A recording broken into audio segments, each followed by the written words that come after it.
Cela dit, le lancement officiel des bureaux bilan de compétences et accompagnement a eu lieu ce 26 mai à l'université de Fadane Gourma. Placé sous la présidence du chef de l'État, ce lancement vient concrétiser une promesse du capitaine Ibrahim Traoré lors de sa visite à l'université Joseph Kizerbo. C'était le 17 janvier dernier. La mise en place de ces bureaux de bilan et de compétences d'accompagnement consiste en un déploiement des services de l'Agence nationale pour l'emploi au sein des institutions supérieures d'enseignement et de recherche.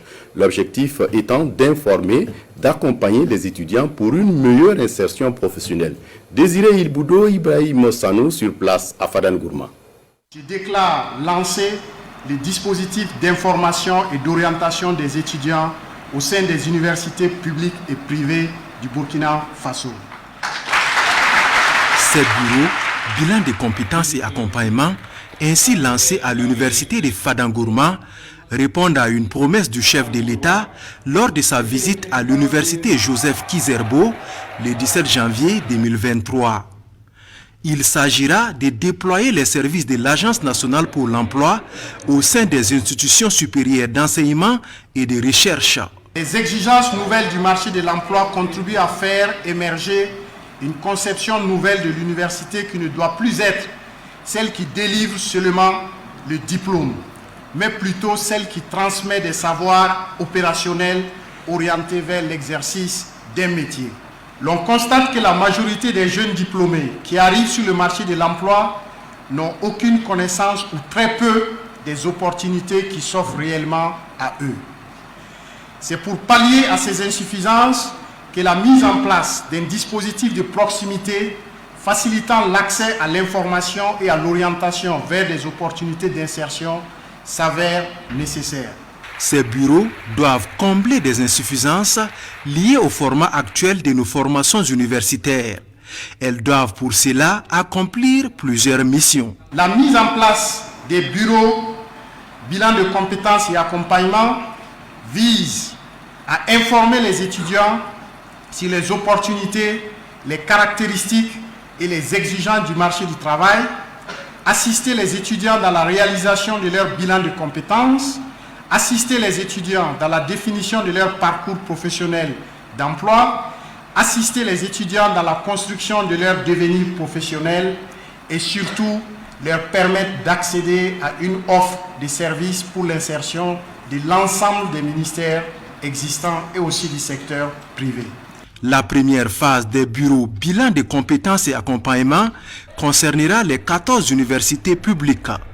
Ils connaîtront une extension progressive aux autres institutions d'ici à 2025. À l'issue du lancement officiel des bureaux bilan de compétences et accompagnement à Fadane Gourma dans la région de l'Est, le chef de l'État s'est entretenu avec les étudiants et le corps professoral de l'université. Sans filtre, les étudiants et les enseignants ont posé des questions de compréhension ainsi que des doléances. Le chef de l'État a apporté des réponses satisfaisantes à toutes ces préoccupations. Ibrahim Sanou.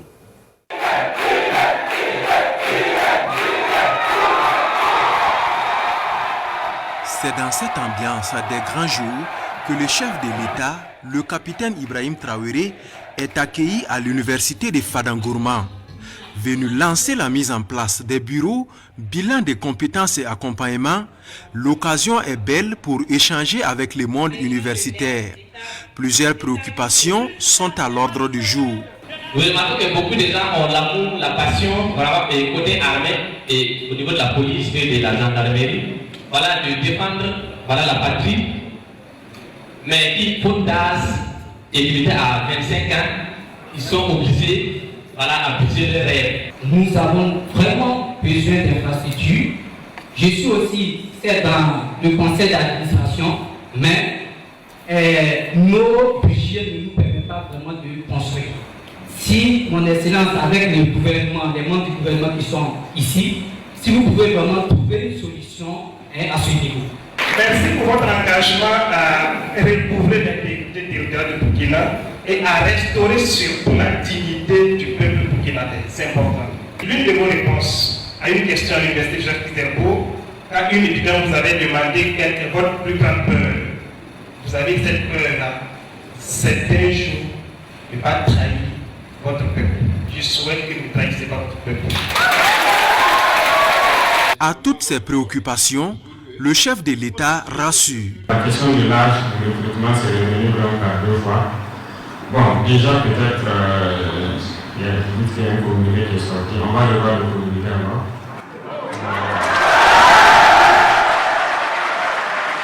Et j'espère que d'ici quelques jours, celui qui aura le marché sera connu et que la construction de la cité au moins va commencer.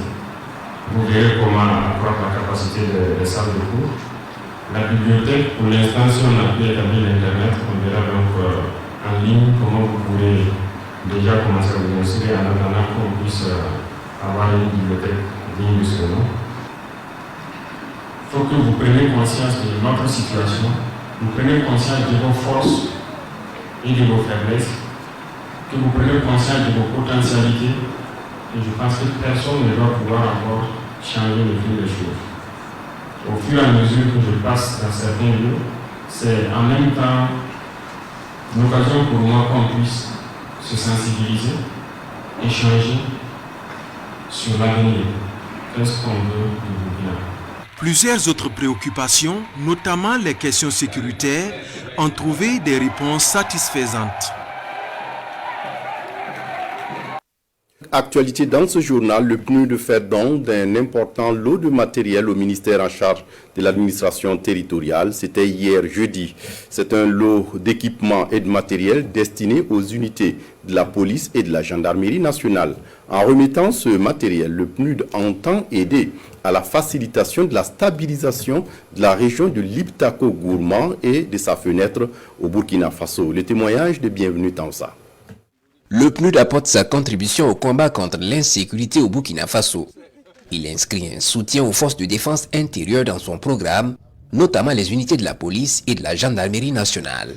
Ce sont des équipements comprenant 8 véhicules pick-up, 121 motos, 74 équipements de communication, 50 GPS, 55 ordinateurs, imprimantes et scanners, 370 kits complets de secours médical et des fournitures de bureau. C'est un don qui vient à propos parce que cela contribue bien sûr au renforcement des capacités de nos forces de défense et de sécurité, surtout de sécurité intérieure, dans le cadre bien sûr de l'atteinte des objectifs de la transition et dont l'objectif principal est la restauration de l'intégrité du territoire national.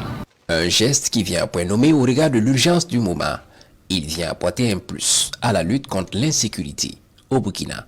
Le PNUD travaille dans le mécanisme de stabilisation qui a commencé depuis 2020, qui est la stabilisation de la région de l'Iptako-Gourma, et financé en grande partie par l'ambassade de la République fédérale d'Allemagne et la délégation de l'Union européenne.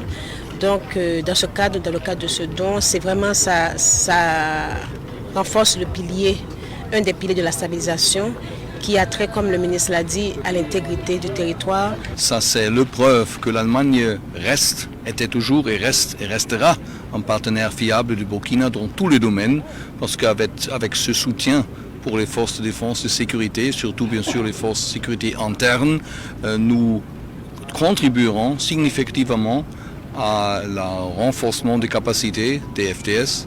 Pour le PNUD, le Burkina Faso figure en bonne place dans son programme de soutien. D'autres dons sont donc annoncés. Une nouvelle contribution